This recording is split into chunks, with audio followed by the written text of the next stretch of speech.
She wore her dead brother's clothes to flee the wedding. A Lakota chief saw her and stayed. The rifle came up before I knew why. That's how it is when you've lived long enough in contested country. The body knows before the mind catches up.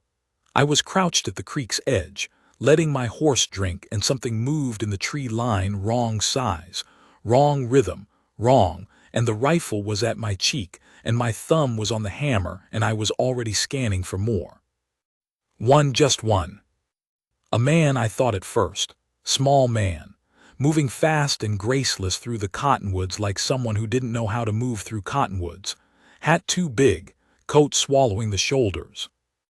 And then the figure caught a root and went down hard, palms and knees in the mud, and the hat tumbled off, and the hair that spilled out was the color of wheat left too long in the sun. Pale gold gone to straw. And I understood then it was not a man. I didn't lower the rifle. You don't, not out here. I've seen raiders use women as shields. I've seen women used as bait. I've seen women who were neither and wanted to be left alone and would have been grateful to be treated that way. So I waited, watched her push herself up from the mud, watched her grab the hat and shove her hair back under it without once looking in my direction. She hadn't seen me. Whatever she was running from was behind her, and there was nothing out front she was running toward, just the hills, the open country, the long nothing of the territory. The difference between those two things matters.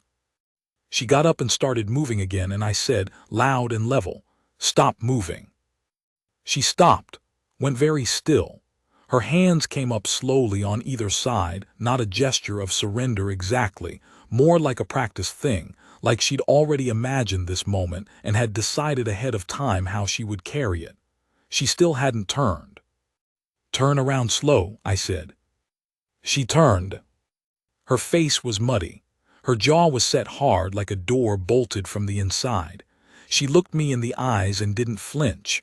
Not from the rifle, not from what I was. I'm Lakota. I'm 53 years old and I've lived a life on my face, and I know what a white woman alone in these hills sees when she turns and finds a man like me. Most of them make a sound, a small, involuntary thing. This one didn't. She just looked. Then she said, "I'm not going back." She didn't know me. She had no idea where I'd come from or what my business was or whose side I was on or if I had sides at all. She just said it, like she wanted it on record, like that was the one thing she needed me to know before anything else happened. Her chin was up. Her hands were still raised. She was wearing a dead man's coat and she had nowhere to go, and the first thing out of her mouth was a declaration. I believed her. I lowered the rifle.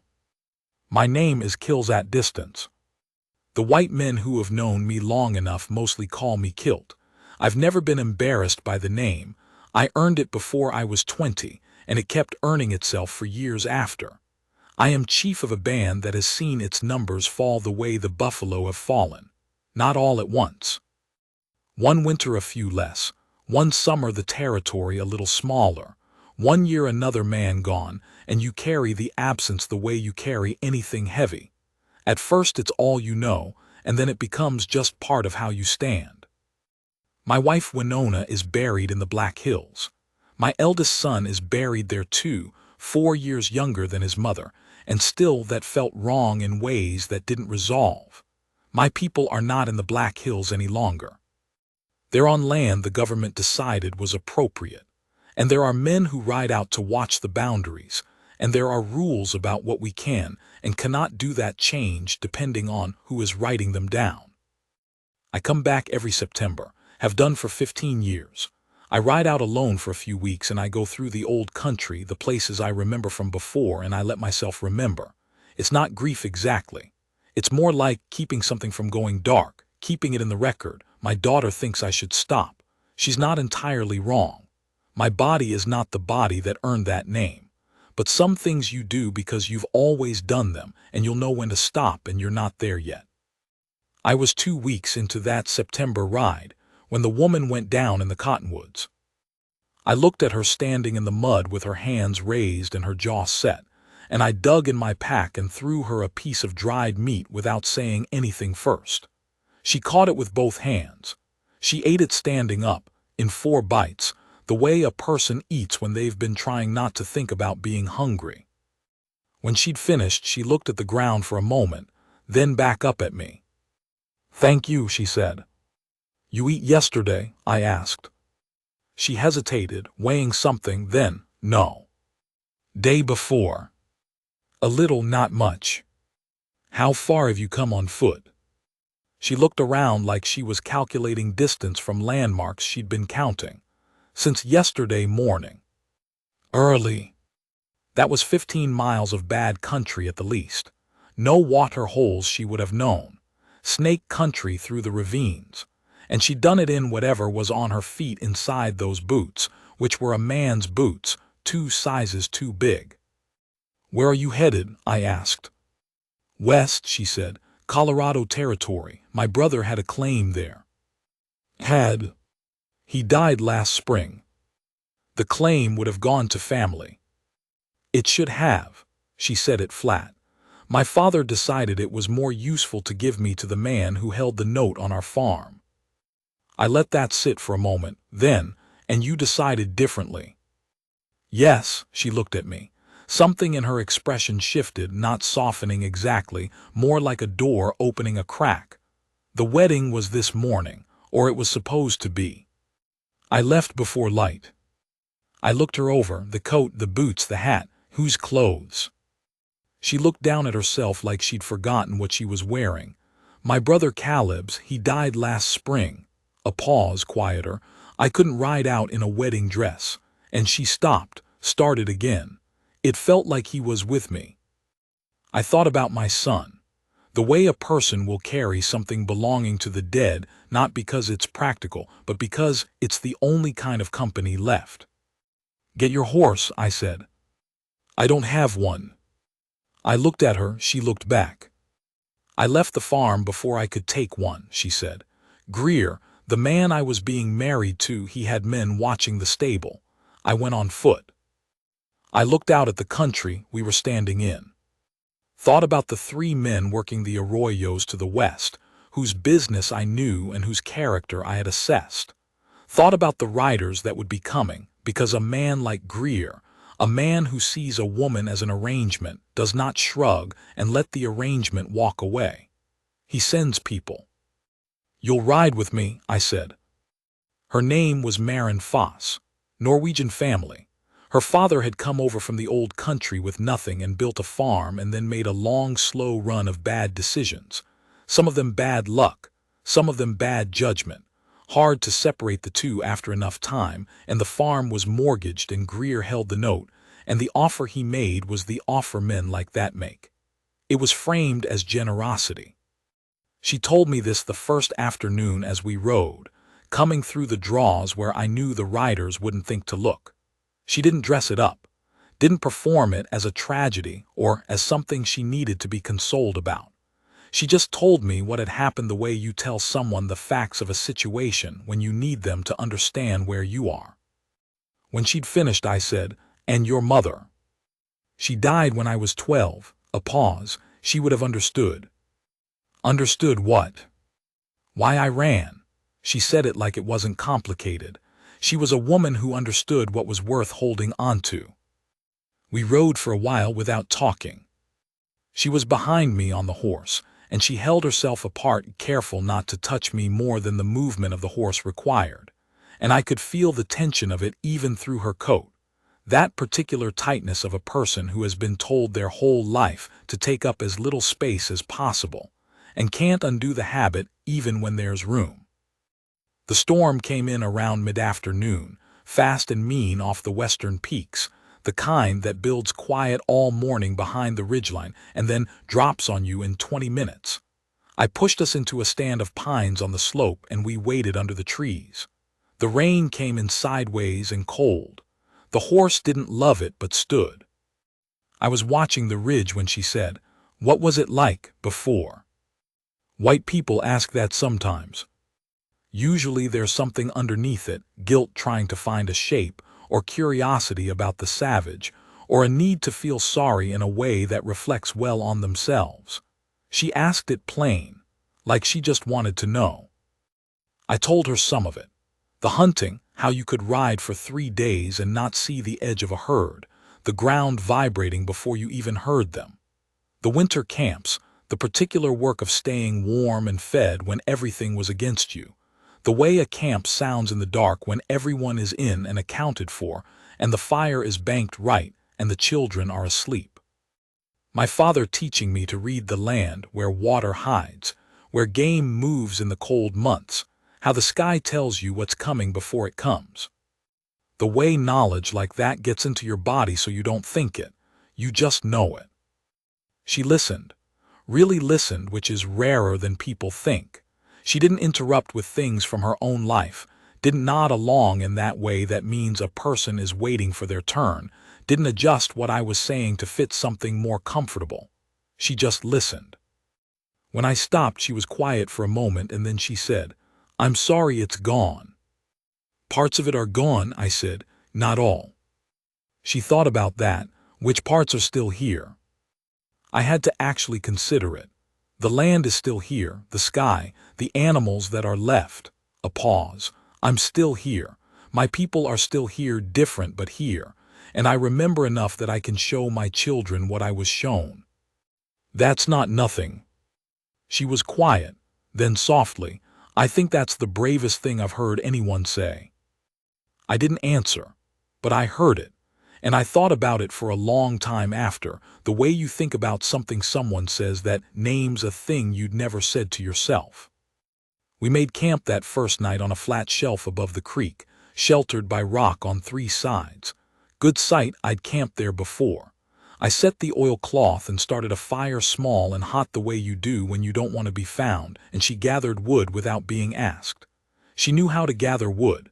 She knew how to manage a fire, fed it right without smothering it, which is not as easy as it sounds. She'd done it before.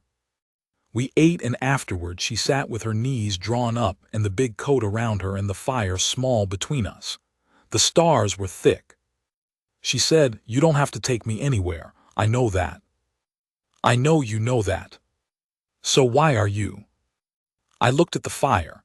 "Because there are men working the arroyos west of here whose character I know, and they wouldn't leave you alone. And because the man you were supposed to marry will have sent riders by now. You're a day out. They'll come." She took that in. "How many riders?" "Enough to worry about." "And you?" "I'm one man with a rifle and some knowledge of the country." I looked at her. "But the knowledge counts for more than the rifle." She was quiet, watching the fire. Then, "Why would you put yourself between me and Greer's men?" "You don't owe me anything." I thought about how to answer that. Not because it was complicated, but because the honest answer was a few different things at once, and I didn't want to say it wrong. I said, "A man who would send 4 riders to drag a woman back to a wedding she ran from is not a man whose business I want to stay out of. That's part of it." I paused. "And you walked 15 miles in the wrong boots in rattlesnake country with no water and no food, and you didn't quit. That's part of it too." She looked at me across the fire. "What does that have to do with anything?" "People who don't quit deserve to get somewhere," I said. She held my gaze for a long moment. Something moved in her face, not surprise so much as recognition. The look of someone who has thought a thing privately for a long time, and just heard someone else say it out loud. She said, "Most people wouldn't see it that way. Most people aren't looking." She looked back at the fire, but I caught the corner of her mouth. "The riders came on the second morning. I'd camped off the main track on purpose, old habit, and one that keeps you alive, so we heard them before they could see us. 4 horses, moving with intention on the lower trail. I got my rifle out and put my hand on her arm and said, 'Stay down,' and she went flat without a word and stayed flat. I watched from the rocks. 4 men, yes. Greer himself wasn't among them. He'd be the kind of man who sends what he can hire. These were the hired kind. They had the look of men who do other men's work and have gotten mean about it over time. They moved through the valley 20 yards below us and didn't find the camp, kept going east. When they were past, she let out a breath. I watched her hands, which had been pressed flat against the rock. They were trembling. Not only from fear. I've lived long enough to know what fear looks like in the body, and what it looks like when the body is releasing something it's been holding for a long time. What I saw in her was the second thing, the shaking that comes when you've been clenched for days and finally believe you might actually get out. I said nothing. I moved back to the fire and started breaking camp and gave her time with it. Some things you don't help, you just give room. After a while she came and helped roll the oilcloth. Her hands were steady. She said, "They'll double back when they don't find me." Yes. So we have half a day. Less maybe, depends how fast they move. I looked at her. We'll come off the main track. The route gets harder, but they won't find us. How much longer does it take? A day, maybe two. She nodded, all right. No negotiation. No asking me to be sure. Just, all right, we move. I've ridden with a lot of people over the years. The ones worth riding with have that quality. They take in the situation, they accept it, they move. The ones who aren't are still arguing with the situation when it's already moved on. She was worth riding with. The longer route took us through canyon country I hadn't come through in 8 years, rock walls the color of old blood, a thin creek at the bottom running cold and clear even in September, cottonwoods yellowing along the banks. I knew every turn of it. My people had used this cut in the lean seasons, sheltered here, let the canyon hold the cold out and keep the water consistent. I hadn't shown it to anyone since my son. She rode behind me, and she looked at the walls. "This is extraordinary," she said, almost to herself. "You've never seen country like this. Dakota's flat. You can see weather 2 days off, but there's no," she looked up at the rimrock, "nowhere to hide, nowhere to go except farther along the flat." She was quiet. "There's beauty in it. But this is a different thing. The canyon traps heat in spring," I said, "keeps the cold off in winter. Cottonwoods hold the bank when the runoff's hard." I paused. "My people wintered here when the plains camp wasn't possible. Is this one of the places you come back to?" "Yes." She was quiet for a moment. Then, "Thank you for bringing me through it, not just as a route." I hadn't said it as a route. I'd chosen it because it was the right way and I knew it. But she was right that it was something else too, that I was showing her something. That I'd meant to show her, even if I hadn't named it to myself that way. It had been a long time since I'd shown anyone a place I cared about. She shot the rabbit that evening, took my rifle when I pointed to the spot and made the shot clean and didn't make anything of it. Afterward, she skinned the animal without being asked, working a knife like someone who'd done it since childhood, the way you move when a thing is so practiced you're not thinking it. She cleaned the knife in the creek and dried it on the coat and handed it back to me handle first. A small thing, the kind of thing you notice without meaning to and then can't forget. We sat by the fire in the canyon, and the walls held the dark close around us, and the stars came thick and white above the rim. She said, "Tell me about your wife." I hadn't expected it. People ask about battles, about horses, about how many men I've killed.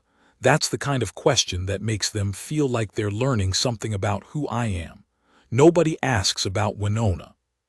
I said, "What do you want to know?" "Whatever you want to say." I told her about Winona's laugh. It was louder than you'd expect from a woman her size, and she had no embarrassment about it. She'd laugh at something in the middle of a ceremony if it struck her funny, and she'd let it come out and deal with the looks afterward.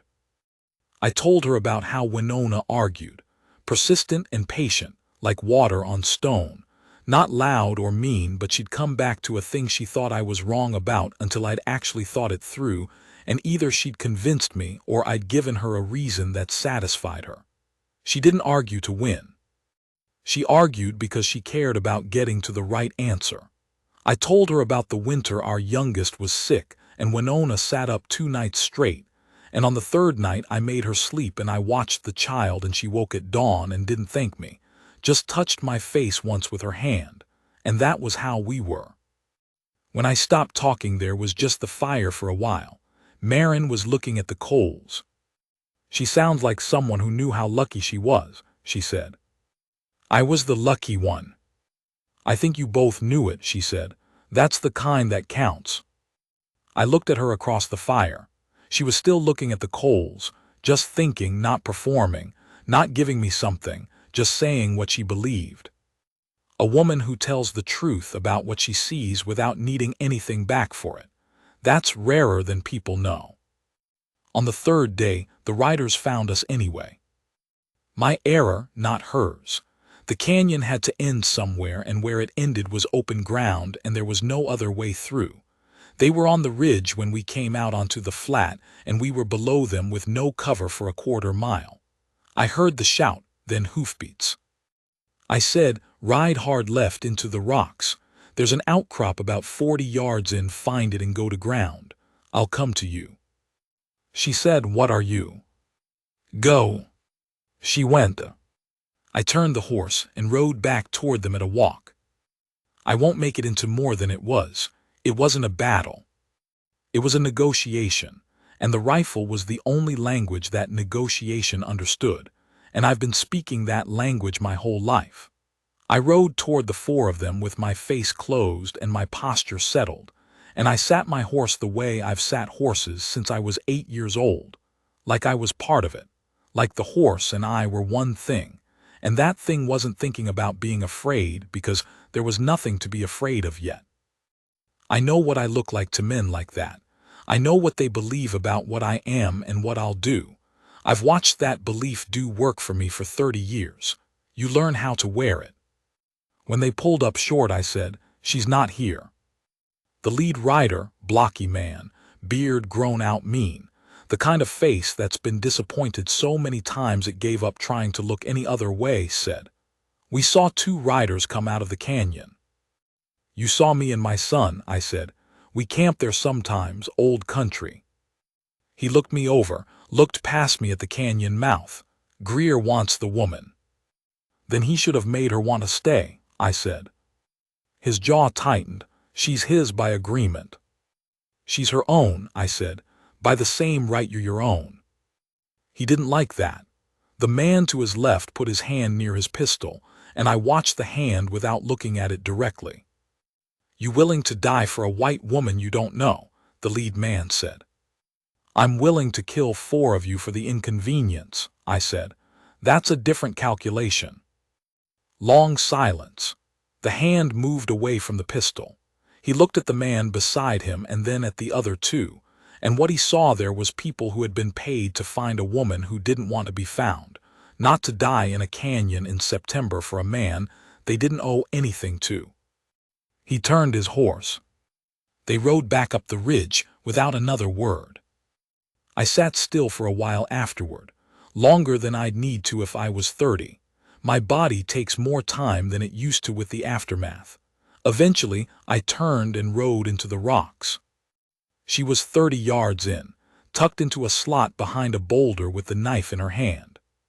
She looked me over the way you look at someone you're checking for damage, eyes moving over my arms, my sides, my face, making sure I was whole before she thought about anything else. When she was satisfied, she said, "What did you say to them?" "The truth," I said, "mostly." She put the knife back. She stood up straight and she stepped forward and she put her hand on my arm, not grasping, not desperate, just her hand on my arm, and she said, "Thank you." The words weren't the thing. The thing was the way she said them. Looking at me directly, nothing performed in it, like she'd been thinking something for 3 days and was finally just saying it out loud. Not thank you for the food, or thank you for not leaving her, or thank you for the rifle work, though all of that was in it. More like, "I see what you are. I see what this costs. I see it, and I want you to know I see it." I don't know what I looked like in that moment.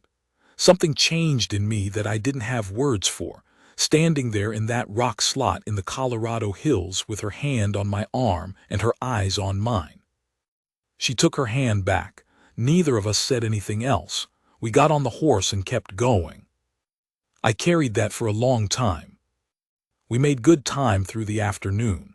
She'd relaxed by then, something had settled in her in those rocks, some last tightness had let go, and she rode easier behind me, less careful about taking up space. We stopped by a creek to water the horse and rest, and she sat on a rock and pulled off one of the boots and looked at the sole. "These are shot through," she said. "He had smaller feet than I realized." "How bad is it?" She looked at me, almost smiled. "I'll live. When we get to the claim, I'll find you proper boots," I said. She put the boot back on. "You don't have to." "I know." She was quiet for a moment. Then, "Why did you come back every September, this country? You said it's been 15 years. I thought about how to say it. "Because the alternative is forgetting," I said, "and I'm not ready to do that." "Forgetting what?" "What it felt like when it was whole." I looked at the creek. "My children were born on the reservation. They know this country from what I've told them, what I've shown them when I can. If I stop coming back, if I stop moving through it and carrying it, then it goes dark in the record, like it was only ever a story I told." She was watching me, but it was real. It was real. She nodded slowly. "I think I understand that." She looked at the boots. "Caleb's clothes, I could have packed something more practical. I packed these." She looked up, "because I didn't want to forget." We looked at each other, and that was a moment where two people who had come at the world from entirely different directions found themselves standing on the same ground. The Colorado line on the 5th day. Her brother's claim was in a valley below a pine ridge. I knew roughly where from the landmarks she described, and I knew the country well enough to find it before dark. We came over a rise, and it was there below us, small and solid against the tree line. A cabin, a paddock gone to weeds, a woodpile stacked under the overhang that was still good and dry. We stopped on the rise and looked down at it. "That's it," she said, soft. "Yes," I said. She was quiet for a moment. I felt her take a breath behind me. Then, "Can we go down?" We rode down. The door was unlocked. Inside, a table, 2 chairs, a small iron stove, a rope bed with a blanket folded on it, a shelf with some tins, a Bible left face down on the table with a strip of dried grass marking the place. He'd left mid-chapter.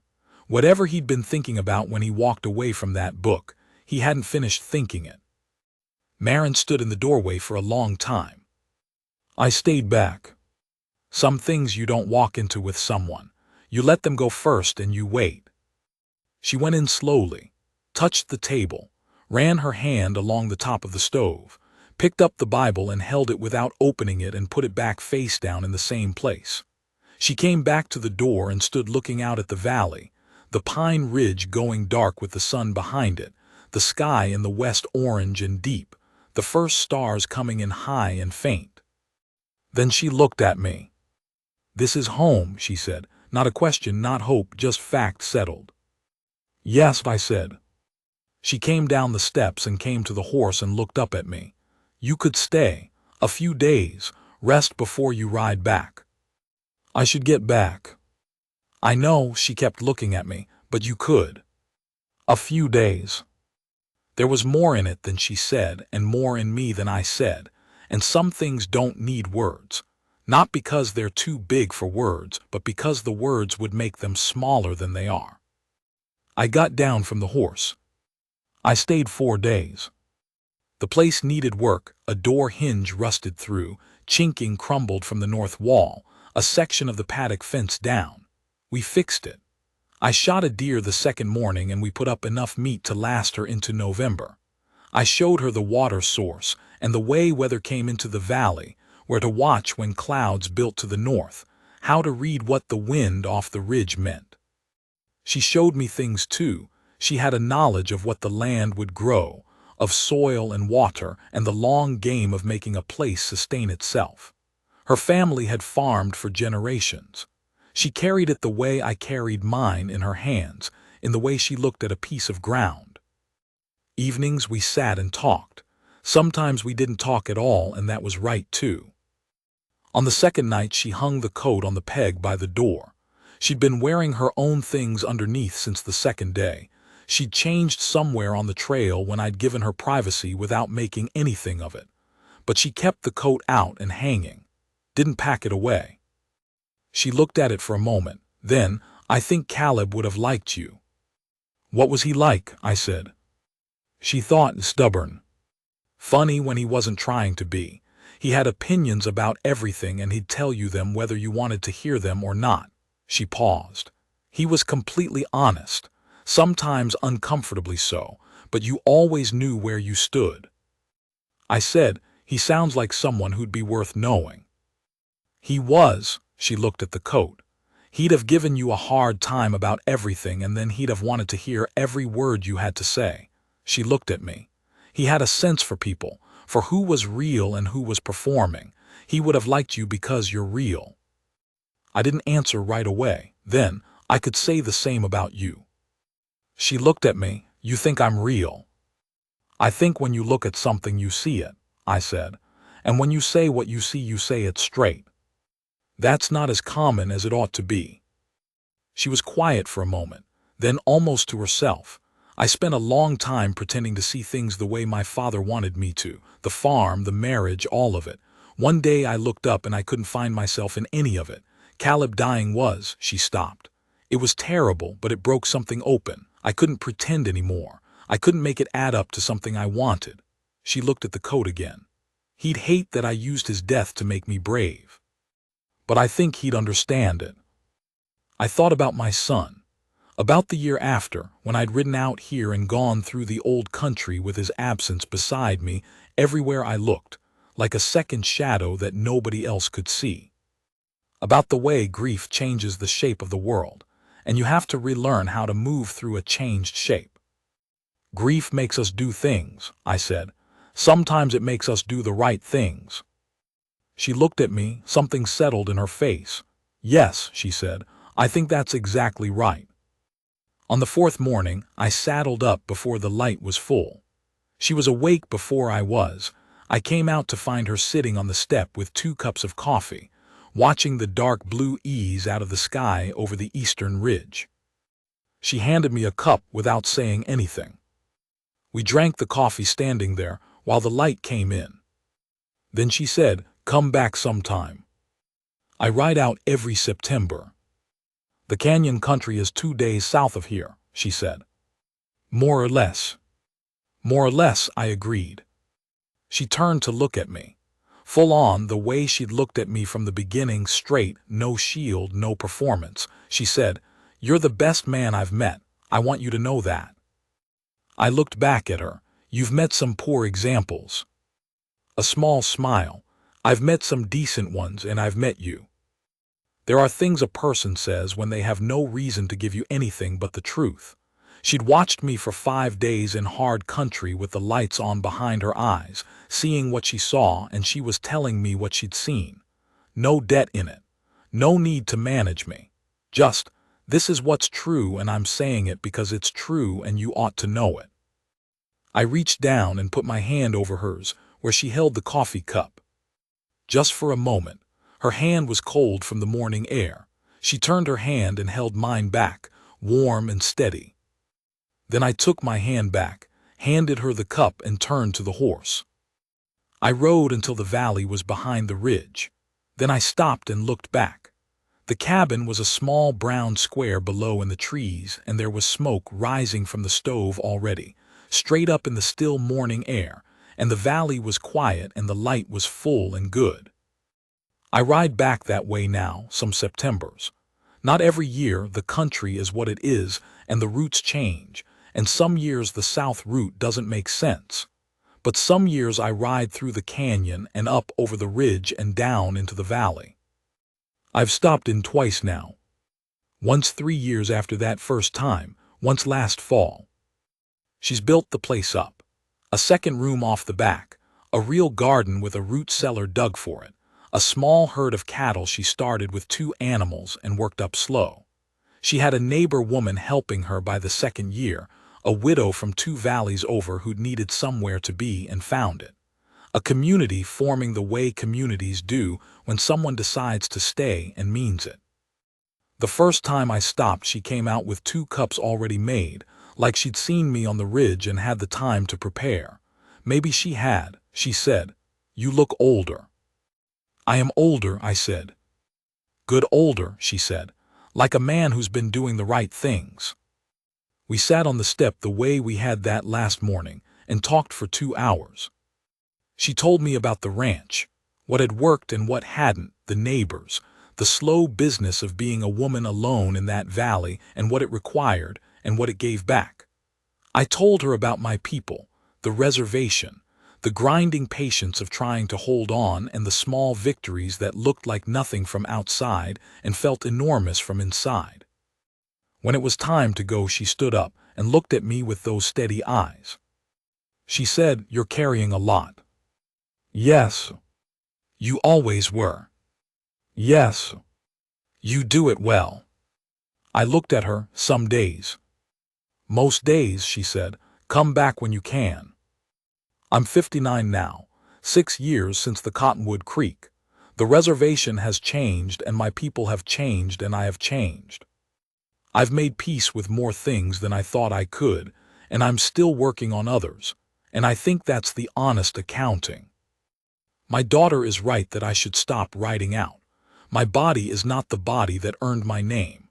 The ride out takes longer than it did, and the ride back takes longer still, and there are mornings in the canyon when I think, this might be the last time. And then I breathe and the sky goes that particular blue it goes above the rimrock and I think, not yet. There's something I still need from being out here. The space. The sky. The way the land sits under you when you know it and it almost knows you back. The first morning of the ride when I'm past the fences and the roads and into the old country and I can breathe down to the bottom of my chest. No one asking anything. No one needing me to be the chief or the elder or the man who holds the thread. Just what's left. Caleb Foss's coat is on the peg by the door at that cabin in Colorado. I saw it on the last visit, the elbows worn through now, patched with leather in a neat close stitch. She'd kept it. She'd worn it to the work it was made for, worn it through and fixed it and kept on wearing it. I think about that. A dead brother's coat, worn out on a journey nobody expected her to survive, and she kept it and she mended it and she kept on using it. Not as a relic, as a working thing. That's a woman who understands what's worth holding onto. That knows the difference between honoring a thing and just keeping it behind glass. I think about what she said to me on that last morning, the best man she'd met, looking at me straight with no reason to lie. I've thought about it most days since. There are men who spend their whole lives looking for someone to look at them the way she looked at me. And I know that's a thing I could say smaller. I could put less weight on it, frame it as a kind word from a woman I helped and nothing more. But it wouldn't be honest. She saw me, all of it, the chief, the widower, the man who comes back to a country that's no longer his to come back to, the man carrying what he carries and still carrying it. She looked at all of it and she said, "Best man I've met." And for the first time in a long time, I believed what someone told me about who I was. I'm not a man who needs much telling. I know my own worth and I've known it since I was young enough to earn it. But there's a difference between knowing a thing and having it seen. Between carrying yourself like a man of worth and having a good woman with clear eyes look at you and say, "Yes, that's exactly what you are." That's a thing that doesn't wear out. 6 years and I still carry it like something good in my pocket. On the hard days, the days at the agency when the government men talk to me like I'm something to be managed, the days when I look at my grandchildren and think about what they won't have, the days when I think about Winona and my son and the weight of all that gone. On those days, I think about a woman in a dead man's coat looking up at me in the cold morning air and saying the truest thing. And I stand a little straighter. And I keep going. That's what it gave me. That's what it does. Some gifts are like that. They don't announce themselves. They're just there when you need them, settled in, doing their quiet work. That's worth more than most people know. That's worth everything.